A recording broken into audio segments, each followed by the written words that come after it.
San Francisco, two massive stories are dominating the 49ers news cycle right now, and both of them involve former Niners wide receivers who spent years catching passes from Brock Purdy and are now chasing the next chapter of their careers. First, Brandon Aiyuk.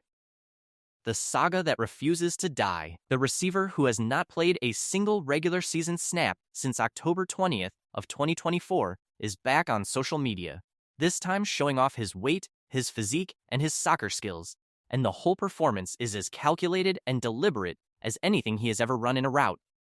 Then there is Deebo Samuel, the former All-Pro, who is still sitting on the open market after a year in Washington, and whose next landing spot is becoming one of the most fascinating chess moves of the late free agent period. The Raiders want him. The Chiefs want him. And there are whispers of something that no one quite expected. We are breaking all of it down right now on 49ers Focus. Let us get into it. Let us start with Brandon Aiyuk, because the Aiyuk situation just shifted, not dramatically. Not in a way that tells us exactly where this ends, but enough that it changes the energy around one of the most bizarre ongoing sagas in the entire NFL offseason. And the shift came from the most unpredictable source of all, Brandon Aiyuk's Instagram account. Let me recap where things stand so everyone is fully caught up. Aiyuk signed a 4-year, $120 million extension with the 49ers in August 2024. He tore his ankle and Meckel on October 20th, 2024, Week 7 against the Kansas City Chiefs, and has not played since. What happened next was the unraveling of one of the most expensive and contentious player-team relationships in recent memory. The 49ers voided the $26 million in guaranteed money Aiyuk was set to receive in 2026, citing his failure to meet the rehab requirements in his contract, specifically his refusal to participate in the team's mandatory rehabilitation sessions. In December 2025, San Francisco placed him on the reserve left squad list, officially ending his season without him appearing in a game. He was calling the 49ers front office stupid and dumb in YouTube videos he filmed from behind the wheel of a car, going well over the speed limit past Levi's Stadium, a video that triggered a warrant from the Santa Clara County District Attorney's Office. He posted photos wearing a Washington Commanders hat. He went on rants that mixed legitimate grievances with embarrassing social media behavior that any agent worth their commission would have stopped immediately. One anonymous NFL executive told reporters bluntly that posting videos calling the 49ers stupid is not helping his image around the league.cell/site. The market for Aiyuk was already shrinking. One John LaCanfora confirmed there won't be a long list of suitors at this point.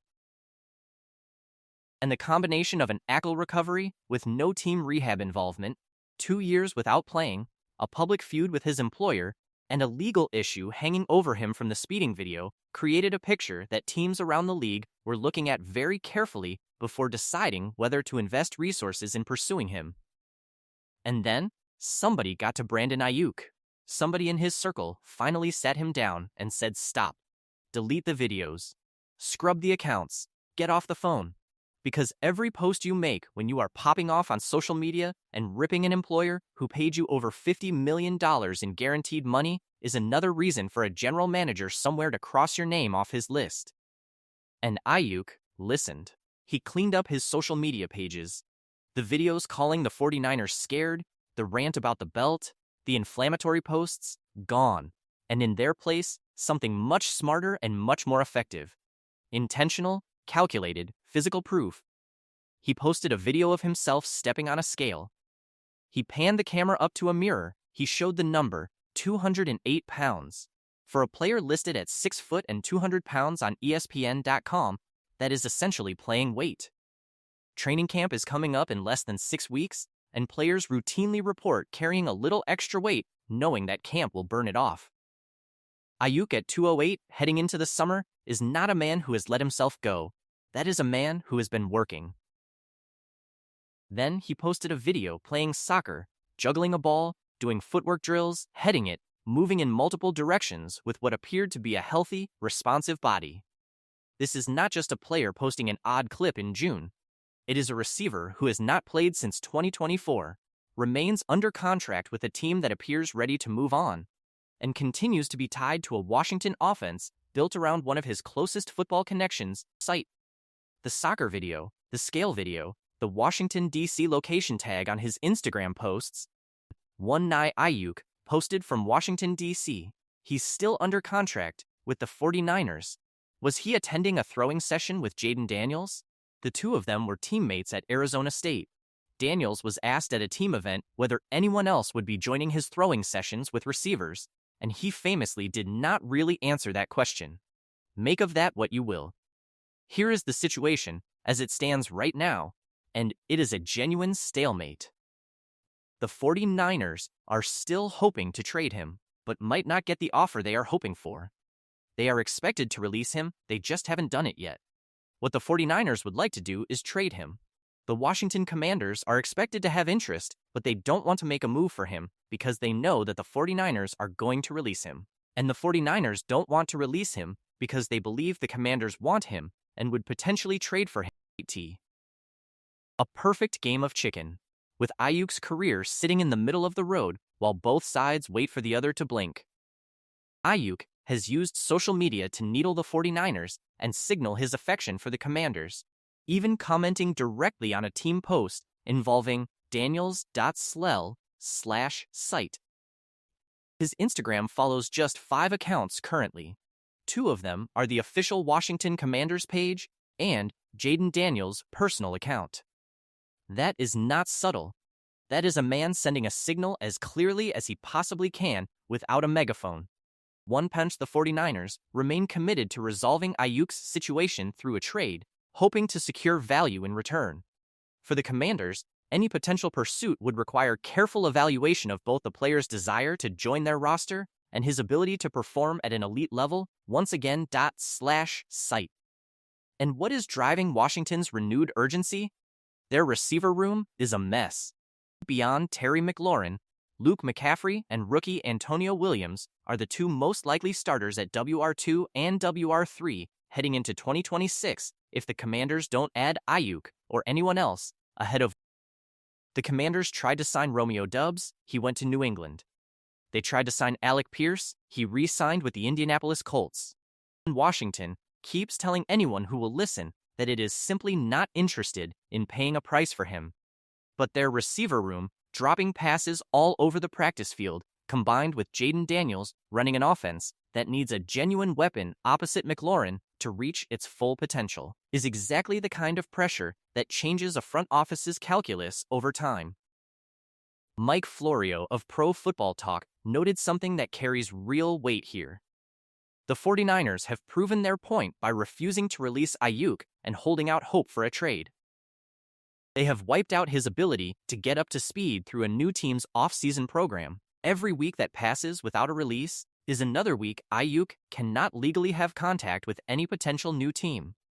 If the 49ers eventually release him, and the reporting strongly suggests that is the most likely outcome if no trade materializes, he arrives at his new team behind, having missed the entire spring. The Commanders know this, the 49ers know this, and Aiyuk, by getting smart on social media and showing the football world he is healthy and motivated, is doing the only thing available to him, making himself attractive enough that Washington eventually decides the wait is not worth it and makes a trade call.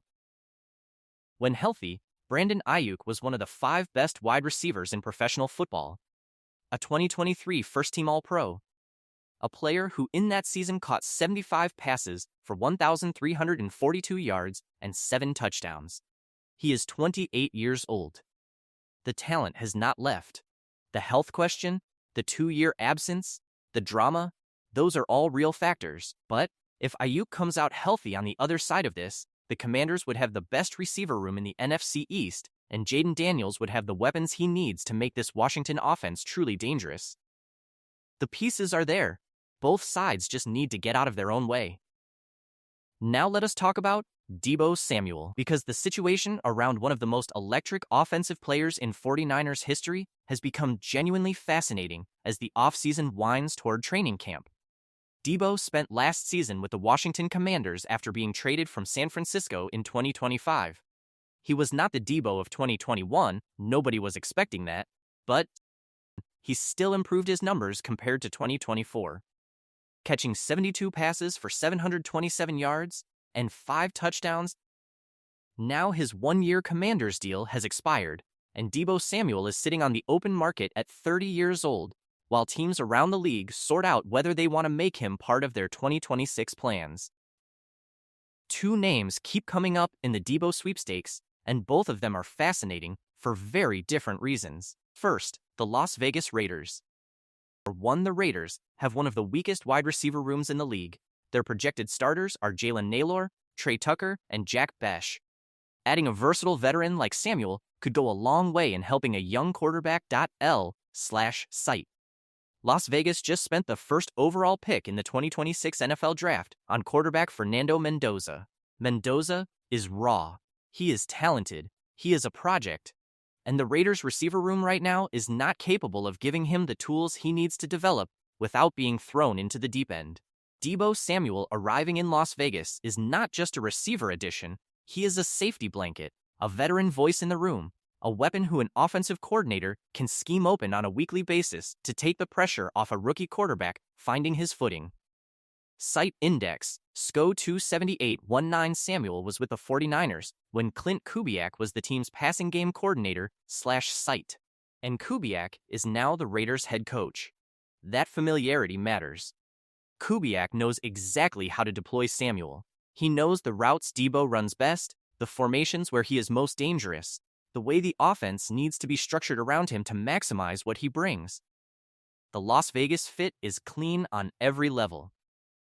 Then there are the Kansas City Chiefs. Site Index SES276 The Kansas City Chiefs have been linked with free agent wide receiver Deebo Samuel as they continue to assess their options around Patrick Mahomes ahead of the 2026 NFL season. Samuel's ability to line up out wide, in the slot, or even take handoffs out of the backfield feels tailor-made for Andy Reid's playbook. S/site. Think about what that would mean. Patrick Mahomes getting a do-it-all Swiss Army knife weapon at receiver, a player who can line up anywhere, motion across the formation, take jet sweeps, catch checkdowns, and make yards after contact that other receivers simply cannot duplicate. The Chiefs were beat up at receiver last year. Site Index SCLUS 276 Samuel carries a projected market value of $15.8 million per year/site for Kansas City. That is a reasonable investment for a proven commodity in a win-now window with Mahomes under center and a Super Bowl to defend. And Deebo heading to Kansas City would mean the player who gave so much of himself in those two brutal Super Bowl losses would end up on the team that beat his franchise twice. That is a storyline with edges on every side. And here is the twist that nobody saw coming. Site Index SUS275 one-day reunion with the San Francisco 49ers suddenly doesn't sound so crazy. San Francisco's wide receiver room has some serious question marks heading into the 2026 season. Brandon Aiyuk's time with the team appears all but over, Juwan Jennings is testing free agency, and Ricky Pearsall just hasn't been able to stay healthy. On top of that, the offense could be without George Kittle, who's dealing with an Achilles injury that may sideline him for a large chunk of the 2026 campaign. O/site. Now look, the 49ers drafted Dejon Stribling in the second round and signed Mike Evans and Christian Kirk. A Deebo reunion is not a certainty and probably not the first option on anyone's list. But the idea that Kyle Shanahan would turn down the chance to have Deebo Samuel back in his system, in a role similar to what Deebo thrived in before the contract complications created distance, on what would surely be a one-year prove-it deal at a fraction of his peak salary, that is not as crazy as it sounds. Shanahan ran one of the most creative offensive packages in NFL history specifically around what Deebo Samuel brought to the table. That marriage worked for 5 years. Sometimes you come back to what you know. The most likely outcome right now, based on the reporting and the roster situations around the league, is that Deebo Samuel waits until training camp opens, lets teams evaluate their own wide receiver rooms in real time, and signs with the team that has the most urgent need in early August. Site Index SLES275 Samuel's eventual landing spot likely won't be determined until teams kick off training camp later this summer, providing coaching staffs with the opportunity to examine their own offenses and wide receiver rooms to determine if there's a need. Site. The Raiders are the most obvious fit. The Chiefs are the most glamorous fit. And the 49ers, as long as the Aiyuk situation lingers unresolved, remain a quietly logical fit that nobody is discussing loudly, but everybody should have in the back of their mind. So here is where things stand right now in 49ers receiver land heading into the heart of the summer. Brandon Aiyuk is on social media playing weight scales and soccer balls like a man auditioning for a job, because that is exactly what he is doing. The 49ers are playing the most patient game of organizational poker you have ever seen, refusing to release him and waiting to see if Washington blinks first and offers a pick. And in the background, Deebo Samuel is sitting available, healthy, still productive, still one of the most dynamic and creative offensive players in professional football when deployed correctly, waiting for the phone to ring with the right offer. The 49ers wide receiver situation in 2026 is the most interesting storyline surrounding this roster right now that is not named Max Crosby. Ricky Pearsall needs to stay healthy. Dejon Stribling needs to develop. And the ghost of Aiyuk and Deebo looms over everything until both of those situations reach their conclusions. This is 49ers Focus, and we are here every single day covering every angle of this story as it develops. Hit that like button right now and let the algorithm know the faithful are engaged. Subscribe to 49ers Focus and turn on the notification bell. When the Aiyuk trade or release happens, you want to be the first to know. Drop your answer in the comments. Does Washington make the trade? Does Aiyuk get released and sign there for pennies? Or does this drag all the way into training camp? And where do you think Deebo ends up? Raiders? Chiefs? Or is there a 49ers reunion actually in play? Let us hear from the faithful. Go Niners!